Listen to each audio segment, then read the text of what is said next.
And in that environment, very, very few solar and wind systems will be financed by the private market. And for everyone that the government does, that's something that the government is not doing somewhere else. So we've got a financial crunch just around the corner next year that starts and will not let up until we have a large generation in their 50s to generate that financial boost again. That will be the boomers. That will be the millennials. That won't be until the 2040s. So we're going to have a big period in the middle where this is just going to be very hard to do. Second is the manufacturing of them themselves.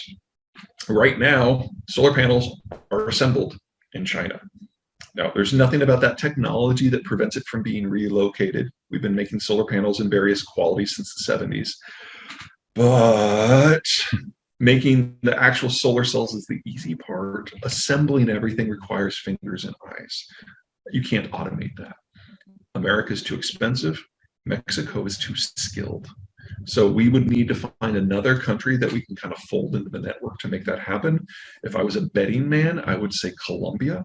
They're relatively proximate. There's already a free deal with the United States. The education levels for Colombian labor is high for their standard of living, and the labor costs are kind of where the Mexicans were in the 1980s. So you can do it, but you have to build all that industrial plant first, and you have to do so in an environment when North America is already trying to double their industrial plant because of deglobalization, because we have cheaper energy, because we have a more stable labor market. So all this has to be done at the same time. We're going to have some significant inflation for several years. That is unavoidable, even with good planning. Yeah, I mean, the open question at this point is whether the Chinese manufacturing model collapses this year. There's no way it's going to survive the decade. The Chinese population is in collapse. The one-child policy is now 40 years old. They have been revising some of their census data. They now think that they overcounted their population by in excess of 100 million people. They were the fastest aging, fastest collapsing demography in human history before that data revision. Now we're just looking at a collapse of their ability to be competitive in anything. So the question is not, will China be the superpower? The question is, how soon will China collapse as a nation state? And that is definitely going to be this decade at this point.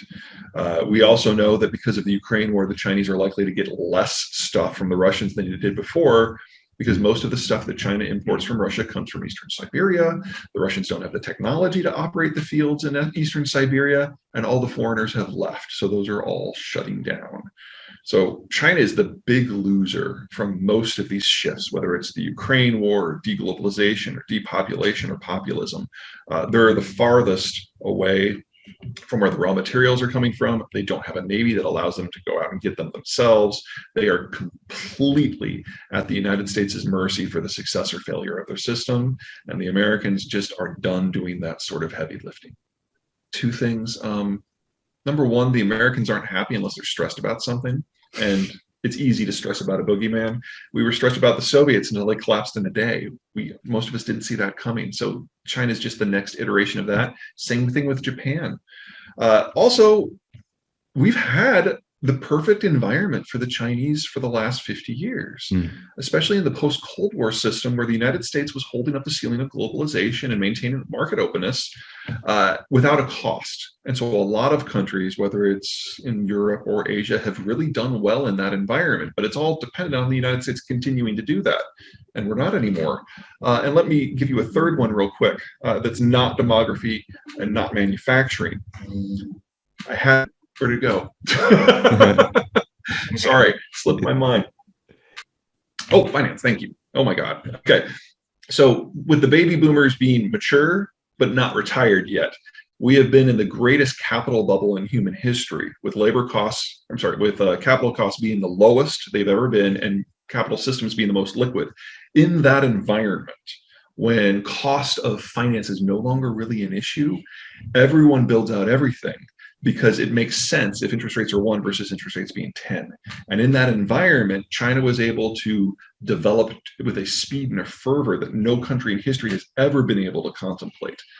But now that labor costs are higher, now that manufacturing costs are higher, now that financial costs are higher, you have to make the case for each individual development in a way, not just in China, but for foreigners going into China, that can't be done in the way that it's been done in the last 30 years. So this is a seizing up of the overall system. And just like in any recession, The folks who have better cash flow and better financial connections and better economics for whatever they're trying to do, those are the ones that make it through. Everything else shakes out. Everything in China is going to shake out. I'm not a big fan of Bitcoin. I don't think it serves much of a purpose. I think it is kind of the quintessential example of the odd thing that pops up in an environment when capital is cheap and available. And as soon as that removes, as it is being removed right now, I just expect Bitcoin to go away. I don't think it's going to be part of the financial architecture at all. Now, digital currencies, that's a different picture, but that's a sovereign question. We can talk about that later if you want. Gold is one of those weird ones. It's a fear play, and there's a lot of reason to expect a lot of fear, but it also has some industrial uses. So that makes it a little wiggly from my point of view, at least for my tastes. I look for firms that are going to do well because of the change in circumstance. So I'm a big fan of things that are American domiciled, that serve American demand, that use American inputs, or at least North American. The United States has the cheapest electricity and energy inputs in the world. So if it's energy intensive, that actually attracts me rather than repels me. And if at the end of the day, whatever the product is exportable, that's great. So I think food processing and energy processing, for example, because the US produces more than enough for its own needs, but then those are two products that are going to be in shorter supply in the wider world. Not too much. I mean, I'm getting a little out of my space here, but the idea of cryptocurrencies, the idea behind it that there's a digital asset, that's a solid choice. That's a solid technical evolution that is real. And the idea that we'll have a digital dollar, I think, is inevitable. They're obviously working out the kinks, and the Federal Reserve is not known for making rash decisions, but we will get there. It's just a half a step removed from what we're doing with banking already. The biggest difference, of course, is that you would just have a Federal Reserve account is probably the form that it will take. And that is going to be a problem for traditional banking. But to think that agriculture and manufacturing and all their aspects of finance are going to change, but that one is not, that seems a bit of a reach to me. Well, I will always tell everyone in the United States to learn Spanish. It's already our second language, and it's going to be the second language of the Western Hemisphere as a whole. So that's a solid one. As the baby boomers move on and the new generations take their place, we need to get back into blue collar and manufacturing in a very big way. We can't rely on the rest of the world to help with that. We can't rely on the Mexicans to help with that because they have a baby bust going on as well. So anyone who can do kind of the nuts and bolts stuff of the economy, electricians, plumbers, I realize that sounds a little lowbrow, but we've been discriminating against those sectors for 40 years now, and it shows. And the baby boomers were the last class that really had that full set, and they're retiring. So, we're going to have first-year plumbers making $85,000 a year within 3 or 4 years here. And if you want to work to get money, that might be a solid choice for you. Beyond that, the nature of skills in general. One of the great things about the Industrial Revolution is it generated demand for both very high-skilled labor and very low-skilled labor. If you were on the high end, you would design the refining systems. You would design the parts. If you were on the low end, you would work the assembly line. But that all requires mass production consumption.